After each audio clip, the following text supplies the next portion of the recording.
Welcome back, ladies and gentlemen. In this video, I'm going to talk about the amazing things that happened all last week. As you can tell, my voice is kind of dead. I did a lot of shouting, and I mean an extremely unusual amount of shouting for me. Usually I just speak at normal level. Well, the last few days, particularly on Sunday, I've had to do a lot of talking, and on Sunday in particular, I had to do a lot of shouting, and it was all worth it, and it was absolutely amazing. So what am I talking about? I am talking about a particular conference that Christians around the world were invited to attend, where we got the chance to collaborate, make content with lots of different creators. Not only that, but we also got a chance to give particular talks online about how to give Christian polemics against other ideologies, but with a particular focus on Islam. We always hear about how important it is to know apologetics, but often we don't talk about the other side of the coin, that is polemics. This conference was dedicated to giving Christian evangelists the tools they need to attack Islam as well as defend it. Now, as of yet, or at least as of the time that I'm recording, there isn't any online videos you can find, or at least of me anyway, or at least that I've bothered to search for, where you can see people give speeches. I was honored in that I was invited to be one of the guest speakers at the conference. I got to talk about my perspective at Speaker's Corner, as well as the things that I've been studying regarding the historical origins of Islam and the perfect preservation of the Quran. Spoiler, it is not perfectly preserved at all, which I'm guessing comes to no surprise to anyone at this point, but if you're new to the channel... Ooh, I touched my mic, and that may have just broken everything. Okay. If you're new to the channel, I do not believe that the Quran has been perfectly preserved. I think that's a lie, and Muslims, you should know this. Watch my other videos if you're interested.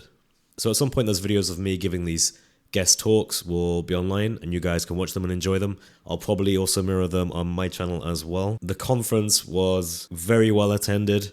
We had some amazing people from around the world. Dr. J. Smith from Fanda Films, God Logic, David Wood, Anthony Rogers, Daniel Apologetics, as well as all the normal people that you'd expect to see who give evangelism in London, in the UK at Speaker's Corner every week.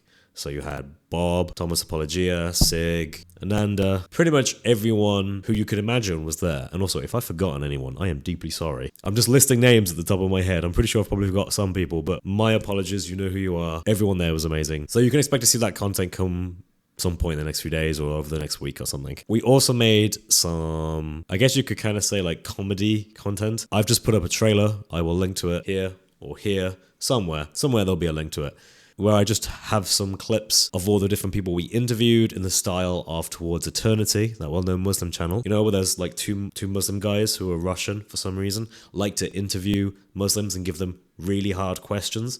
Yeah, well, we basically parodied that, and we have our own version, but instead of boring Ali Dawah and Muhammad Hijab, we have all the greatest Christian apologists ever. And I'm not just saying that because I'm one of them who was recorded, but we genuinely did. So like David Wood, Anthony Rogers, all the big guys, God Logic, everyone. That'll be coming out soon, whether on my channel or others. Keep a lookout for it. We basically just have so much content we have to edit. This stuff takes time. But it was amazing. And then finally, after the conference was done, we all went to Speaker's Corner on Sunday. And I'm sure you guys have probably seen the videos by now. We managed to have, probably for the first time, I mean, I'm sure it's not the first time, but the first time in a long time, more Christians there than anyone else, than any other group, including Muslims. It was the first time I actually saw a kind of apathy and a reluctance to do anything by the Muslims there. Like all the Muslims, they were just sort of sitting around, even the cameramen were just sort of sitting around like, okay, well, we don't want to engage with these people, like David Wood, when they realized David Wood was there, God Logic, Anthony Rogers. They didn't, Vocab Malone was there as well. They didn't really know what to do, so they just sort of pretended they weren't there, which, great. I mean, that's one way of doing it, I guess. But what it allowed for us to do is to have very engaged crowds. There was chanting. There were declarations that Christ is king. It also happened to coincide with a protest that was organized the week before, because the week before a Christian was almost set on fire at Speaker's Corner and a Bible was torn up. So there was a response to that. But all this meant a total different change in energy, and it was beautiful to see. I really wish that we would just keep seeing that every Sunday, because it would be an absolute joy.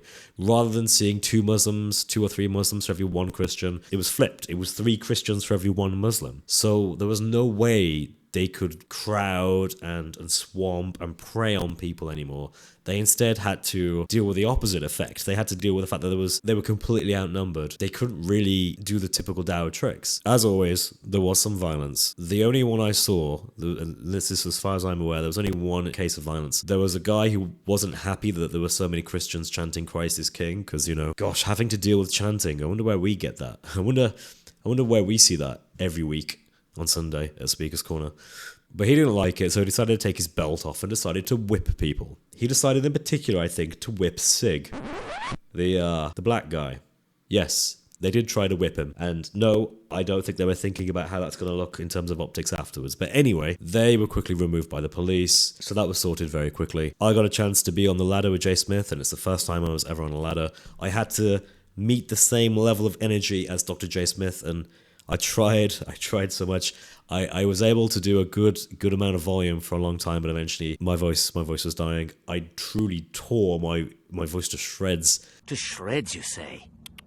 During Speaker's Corner on Sunday, but it was worth it. I was showing Muslims the actually, you know what was brilliant? Just a little thing here. There was a Christian sister who came up to me and she said, "Chris, there's a guy who's telling me about the Qur'an and he says little dialects." And she brought me to this guy, this Muslim da'i. It was beautiful. It was so beautiful. Everything about it. He was obviously telling fibbies, and she knew he was because she was also at the conference. So she had heard these kind of talks that I had given about the different Qur'an and the different Aruf, and yes, that is one of the talks I did. And she obviously thought, hey, I know this is terrible, but I'm just going to quickly grab Chris and let him explain it. As soon as he saw me, he said, "I don't want to speak to you. I do not want to have anything to do with you." And I thought, hang on a second. You're telling someone about the Qur'an who doesn't know about it, and she admits, "I don't know enough about it." But then when someone who does know stuff about it, who's looked into it, who has resources they can share with you about it, you don't want to hear that person. That tells me they were never sincere.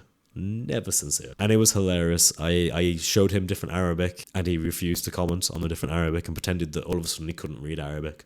He could read Arabic when it was convenient, and he was asking me, "Do you know Arabic?" But as soon as I asked him to read the Arabic, then it became a little bit of a problem. It turned out he actually wasn't really that good at reading Arabic, really.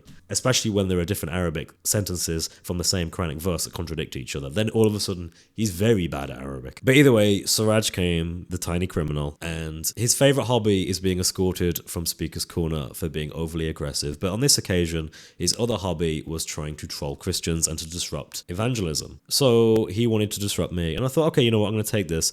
But I'm not going to pivot from one question. That is, why does the Qur'an have different meanings and why do they contradict? So I brought it up, I showed it on my phone, and I showed everyone around.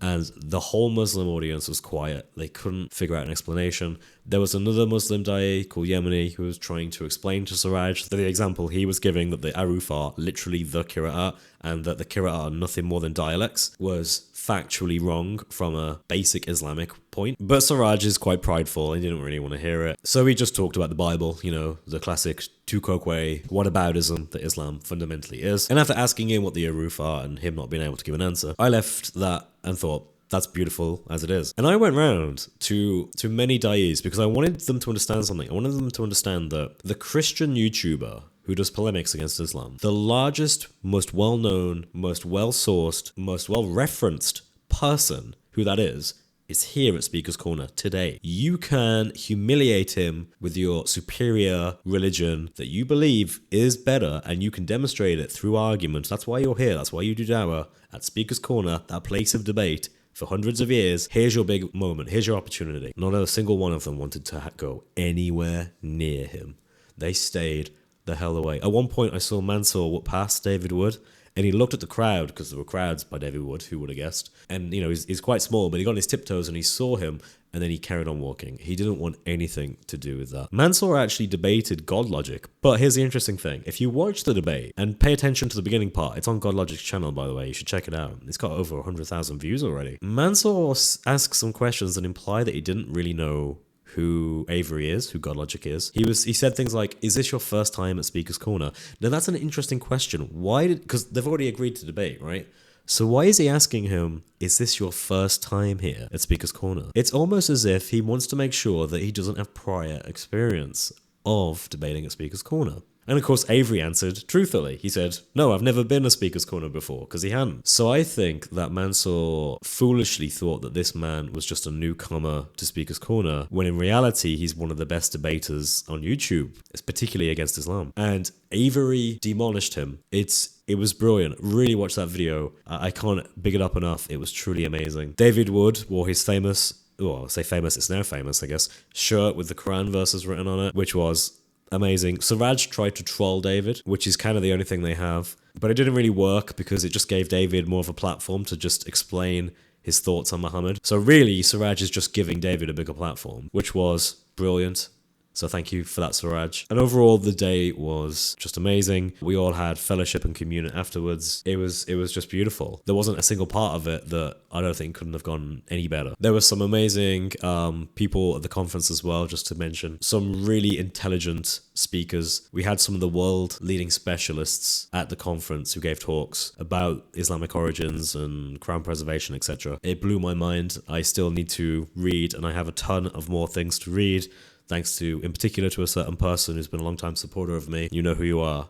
Thank you for all the books. But other than that, I thought I'd just give my opinions. Hopefully this has been fairly brief. I wonder how long this will take to edit. But it was truly amazing. And thank you very much, Dr. J. Smith, for organizing that event and for inviting me as a guest speaker. It means a ton to me, and I'm sure it meant a ton to everyone else. It was edifying for not just us, but for everyone who attended. God bless you all. If you're not a Christian yet, then today's the day to become a Christian. If you have any questions about Christianity, send me an email at chris@speakerscorner@gmail.com. Yes, I know it's a funny email. And God bless you all, and take care, and have a great day. God bless.